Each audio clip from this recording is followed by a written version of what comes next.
Hello students, today we will discuss about the respiratory chain in mitochondria or the electron transport chain. The electron transport chain is actually contains four complexes through which electrons are transferred from electron donors or electron carriers and then are given to the electron acceptor through some redox reactions, and finally a proton gradient is produced within the inner membrane of the mitochondria. So now the first question that comes is from where we are getting these electrons. We get these electrons from some electron donors. Now we have already discussed that from glucose, which is converted into pyruvate by the process called glycolysis, we get two molecules of NAD. Then pyruvate is converted into acetyl CoA, and there also we get two molecules of NADH. And then this acetyl CoA further goes into Krebs cycle or TCA cycle or the citric acid cycle, and we again get molecules of NADH during the third step, that is from isocitrate to alpha ketoglutarate, and during the fourth step we get two molecules of FADH during the conversion of succinate to furamate. These molecules NADH and FADH2 are called as the electron carriers because they carry electrons when they are again oxidized back to back to NAD plus and FADH. And while they are being again converted back to NADH and FADH, they give away some electrons.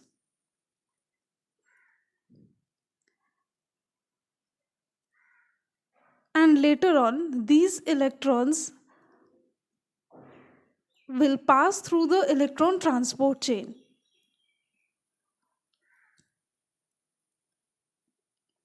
The energy from the electrons is used to pump protons, that is hydrogen ion, from the matrix to the intermembrane space of the mitochondria.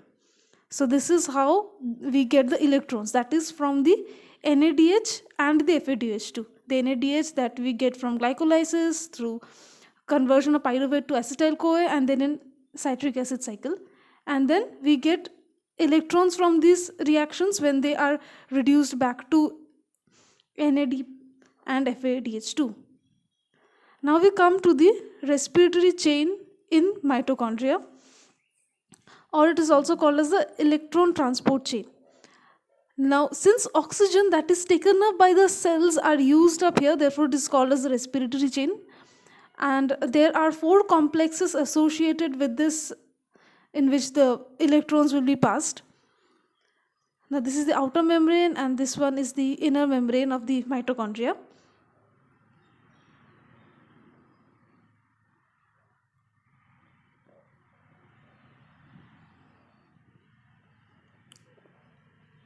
The outer membrane, I'm written it as OM and the inner membrane as IM, and the space between the outer membrane and the inner membrane is called as the intermembrane space, and the interior part is called as the matrix. Now the complexes, that is the four complexes of the electron transport chain, are present on the inner membrane of the mitochondria. There are in total four complexes, and these complexes has been named as complex 1, complex 2, complex 3 and complex 4. All these complexes are assembled, like there are many polypeptides that has been assembled, and also there are some other groups like heme group, some are having cytochromes, some are having other prosthetic groups in them. Now the complex 1 is also called as NADH dehydrogenase, complex 2 is called as succinate dehydrogenase, complex 3 is called as cytochrome BC1 complex, and 4 is called as cytochrome oxidase. Now this produces the proton gradient. What is proton gradient? Now before the electron transport chain starts, the amount of proton present in the intermembrane space and the matrix is usually equal. Then protons start moving from complex 1, complex 3 and complex 4, and therefore finally a gradient of proton is formed. That is, you can see that more amount of proton are present in the intermembrane side as compared to the matrix. This forms a proton gradient, that is, the number of proton in the opposite side is different. Now let's talk about the first complex, that is NADH dehydrogenase, which is also called as NADH ubiquinone oxidoreductase, because electrons from the NADH is passed on to the ubiquinone, and as a it is a redox reaction, therefore it is called as oxidoreductase. That is, both oxidation and reduction is taking place. Now it is a big enzyme having 42 different kind of polypeptides in it. First, now NADH is oxidized back to NAD plus and H plus with the help of NADH dehydrogenase enzyme, and a total of 2 electrons were lost by the NADH molecule, which will be taken up by the FMN, that is flavin mononucleotide, and it is reduced, and they will again give the electrons further pass on to the FES, that is iron sulfur center, and then they will pass it on to coenzyme Q, ubiquinone. When it is present in the oxidized state, Q is written, and when it is in reduced state, it becomes QH2, that is, it takes up 2 protons. This is coenzyme Q. So finally the electrons are transferred to the coenzyme Q from the iron sulfur center, that is FES centers. Then this coenzyme Q, after receiving this electron, is first in the oxidized state, that is in the Q state, and then they will get reduced back to QH2 by taking up 2 protons from the matrix. So they will take up 2 protons from the matrix, and the Q will become QH2. So this is how it is taking up QH2, and the Q is getting reduced. And in between the process, 4 protons are pumped from the matrix of the mitochondria to the intermembrane space, thus creating a proton gradient. These 4 protons will be passed from the matrix to the intermembrane space of the complex 1, and therefore it is creating a proton gradient. So 4H plus will pass to the intermembrane space. So this is how a little proton gradient has been started to form through the complex 1. So complex 1 is transferring 4 protons from matrix to the intermembrane space. Now complex 2, it is also called as succinate dehydrogenase, is an enzyme. It also takes part in the TCA cycle or the citric acid cycle. I hope you remember. The conversion of the succinate to furamate is catalyzed by succinate dehydrogenase. So this is one enzyme which is also present in the citric acid cycle and also in the electron transport chain, which is known as the complex 2. Now, the conversion of succinate to furamate will release 2 molecules of FADH2. You already know this. Yes, so 2 molecules of FADH2 will be released. Now, this FADH2 is oxidized to FAD plus, and the electrons from the FAD is passed to FES center, that is iron sulfur centers in the complex 2. Now, which in turn will pass it to coenzyme Q, that is ubiquinone. The oxidized form of the ubiquinone will again get reduced to QH2, taking up 2 protons from the matrix. So the Q will become QH2 by taking up 2 protons from the matrix. So from Q it is becoming QH2.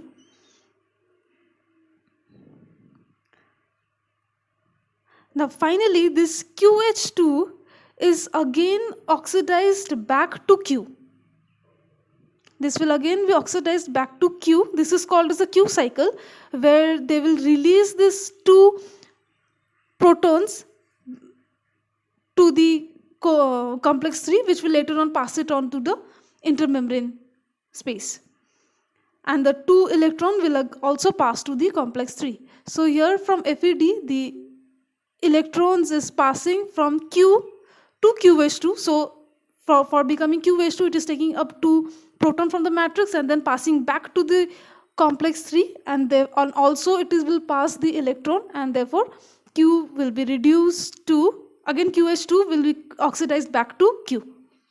Now the complex 3, this is also called as cytochrome BC1 complex or ubiquinone cytochrome C oxidoreductase, because the electron will pass from ubiquinone to cytochrome C.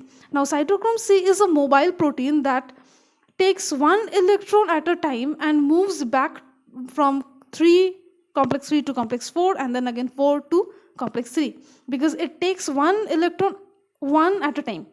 So from here, in complex 2, as the Q is reduced to QH2, it takes up 2 protons from the matrix, and when it again gets oxidized back to Q, it releases the 2 electrons that are passed to the matrix through complex 3, and also releases 2 electrons from the FES center.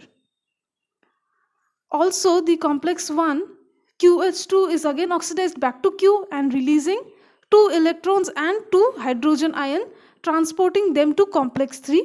Now this complex 3 will pass this protons back in the intermembrane space, but for that it requires energy.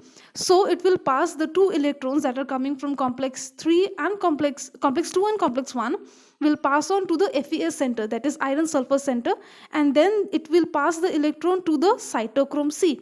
Now the cytochrome C will take up 1 electron at a time. It will take a 1 electron and then it will pass on it to the complex 4. And then again it will come back to take up another electron, and this way it will pass from 3 to 4. Now within this time, whatever energy it has, the complex 3 has got, it will pass this 4 protons from the matrix to the intermembrane space. So complex 3 will pass in total of 2 protons from the complex 1 and 2 protons from complex 2 with the help of complex 2, and finally from the matrix these 4 protons are being transferred to the intermembrane space, and therefore the proton gradient is further increasing.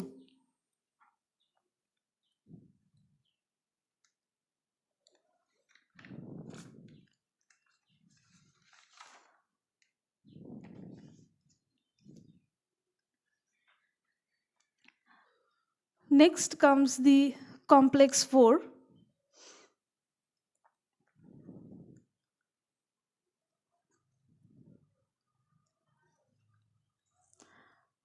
Complex 4 is also known as cytochrome oxidase.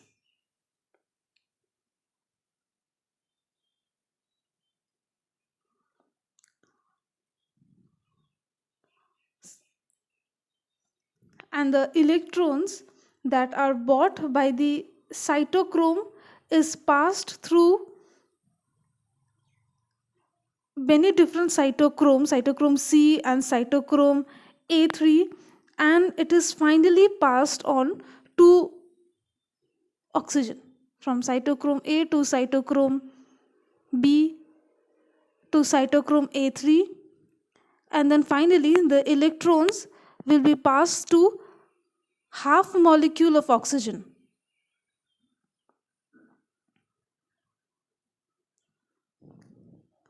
So this molecular oxygen is the last acceptor of this electron. So half molecule of oxygen and hydrogen ion will together form water molecule, and the energy that is derived by the passage of this electron will help to pass 2 hydrogen ions from the matrix to the intermembrane space. So this is how the electrons are, the hydrogen ions or protons are passed from the matrix to the intermembrane space. So here you can see that these two are taken up by the water, so it's gone. Now, so you can see that there is a electron, like there is a potential gradient, electrochemical proton gradient between the two membranes. Now, one molecule of NADH pumps 10 protons in the intermembrane space, and one molecule of FADH 2 pumps 6 protons in intermembrane space. Now in the first one here, NADH starts, so we will count the number 1, 2, 3, 4, and then it will come here 5, 6, 7, 8, 9, 10. So 10 are pumped from NADH. Now since FADH2 is starting from the complex 2, so it will become 6. From complex 3 it is 4, and complex 4 it is 2, so 6. So this is how a proton gradient is formed, and therefore we can say that the intermembrane space is comparatively more positive side or the p side, and the matrix side is more of a negative side or the n side, and these forms a concentration gradient. So we can call the intermembrane space as the p side or the positive side, and the matrix side as the negative side or the n side. Now this concentration gradient of hydrogen ion, we will finally see that there is more amount of protons in the intermembrane space as compared to the protons that are present in the matrix side. These proton gradient will be later on used for the synthesis of the ATP through ATPase. I will explain that in the next video. So through ATP synthase, ATP will be produced using this proton gradient that has been formed due to the electron transport chain, that is the transport of electron through these 4 complexes, which we get from the NADH and FADH2, which were produced during the Krebs cycle and the glycolysis.